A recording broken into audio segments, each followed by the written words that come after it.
Welcome two famous रसोई। आज मैं आपके लिए लेके आई हूँ एकदम सॉफ्ट और दानेदार बेसन की बर्फी। बेसन की बर्फी बनाने के लिए इस कप से मैंने 2.5 कप बेसन लिया है। इस बेसन को हम सबसे पहले छलनी में छान लेते हैं और यहाँ ये बाकी का बेसन भी डाल लेते हैं। वजन में ये बेसन 250 ग्राम है। मैंने घर में यूज करने वाला बारीक वाला नॉर्मल बेसन लिया है। छानने से जो भी गुठली गांठ वगैरह होती है वो छन जाती है। इस बेसन को मैं एक बड़े बर्तन में डाल देती हूँ।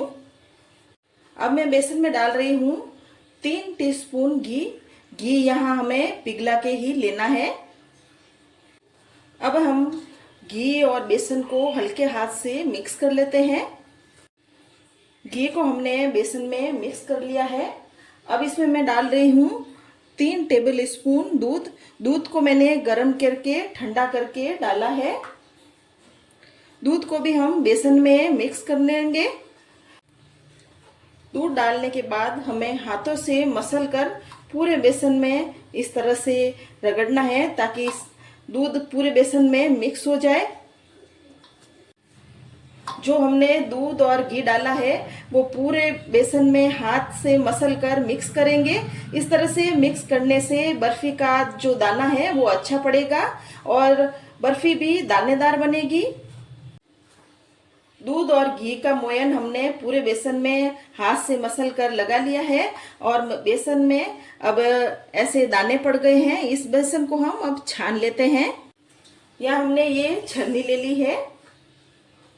जो हम आटा छानते हैं उससे ये बड़े छेद वाली छन्नी है, हमें इससे छानना है।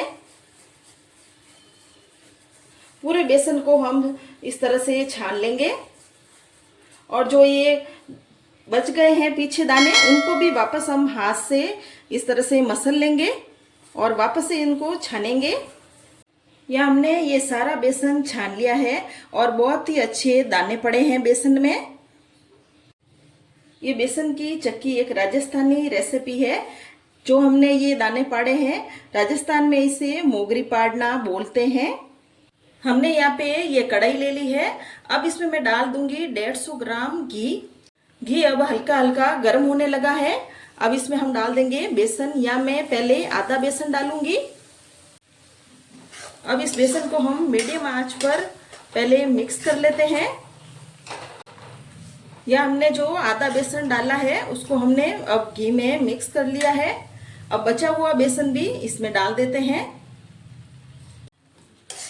अब हम ये बाकी का जो बचा हुआ हमने बेसन डाला है उसको भी हम मिक्स कर लेते हैं और गैस को मैंने अभी लो आंच पर किया हुआ है। इस बेसन को हम लो आंच पर ही सेकेंगे। अभी ये बेसन गाढ़ा है, चलाने में थोड़ा मुश्किल हो रहा है। जैसे जैसे बेसन सीखेगा वैसे वैसे बेसन पतला हो जाएगा। इस बेसन को हमें लगातार चलाना है, छोड़ना नहीं है। इसे चलाने का हमें पूरा ध्यान रखना है और लो मीडियम आंच पर ही इस बेसन को हमें सेकना है। ज़्यादा आंच में बेसन को नहीं सेकना है। बेसन को सेकते हुए मुझे 5-6 मिनट हो गए हैं। अभी हम बेसन को थोड़ा और सेकेंगे। जैसे जैसे ये बेसन सिक रहा है वैसे वैसे हल्का हो गया है। ये बेसन अच्छे से सिक गया है और इसमें ऐसा बादामी कलर भी आ गया है। अब गैस को बंद कर देते हैं। गैस को बंद करने के बाद ही हमें 2-3 बार ऐसे चला लेना है ताकि ये बेसन नीचे तले में लगे नहीं। अब इस कढ़ाई को हम एक तरफ रख देंगे और चाशनी बना लेंगे। अब हम चाशनी बना लेंगे। या चाशनी बनाने के लिए ये पतीला ले लिया है। इसमें मैं डालूंगी 1 कप शक्कर। वजन में ये शक्कर 220 ग्राम है, या मैंने 250 ग्राम बेसन लिया था। अब इसमें मैं डाल रही हूँ आधा कप पानी। शक्कर मेल्ट होने तक हम चम्मच से हिला लेंगे ताकि शक्कर तले में लगे नहीं। यहाँ चाशनी में उबाल आ गया है। अब इसमें मैं डाल दूंगी इलायची पाउडर और साथ ही मैं डाल रही हूँ फ्रूट कलर। इस कलर को मैंने थोड़ा सा पानी डालकर घोल लिया था। अब इन सबको हम मिक्स कर लेते हैं। चाशनी को हम एक बार वापस चेक कर लेते हैं। यहाँ चाशनी में इस तरह से तार बंध रहा है। ये हमारी चाशनी बनकर तैयार है। अब इस चाशनी को हम बेसन के मिक्सर में डाल देते हैं। अब हम मिक्स कर लेते हैं चाशनी और बेसन को। चाशनी और बेसन को हमने मिक्स कर लिया है। बर्फी जमाने के लिए यहाँ हमने ये प्लेट ले ली है और प्लेट में मैंने घी लगा लिया था। अब इस मिक्सर को हम प्लेट में डाल देते हैं।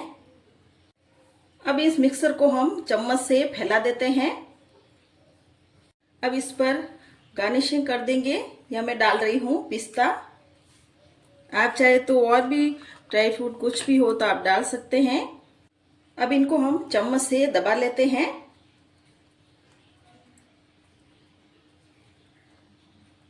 अब इस बर्फी को हम 3 घंटे के लिए रख देंगे ताकि ये अच्छे से जम जाए। इस बर्फी को रखे हुए 3 घंटे हो गए हैं और बर्फी को हम देख लेते हैं। बर्फी अच्छे से जम गई है। अब हम चाकू की मदद से बर्फी को कट कर लेते हैं। बर्फी को हम स्क्वायर शेप में कट कर लेते हैं। आप अपने पसंद के हिसाब से इस बर्फी को कट कर सकते हैं।